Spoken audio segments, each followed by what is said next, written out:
Apparently, even robots need a place to stay while in space. But since storage is limited on the International Space Station, astronauts have installed a robot hotel on its exterior. Before installation, the protective storage unit welcomed its first robot occupants, 2 units of a tool called the Robotic External Leak Locator.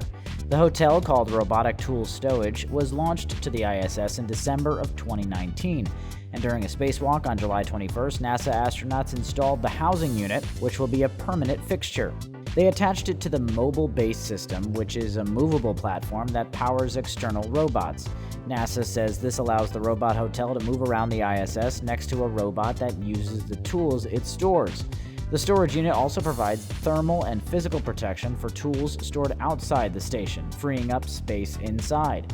And it makes the tools more efficient to use, allowing robots to quickly detect ammonia leaks without needing astronauts to perform a spacewalk.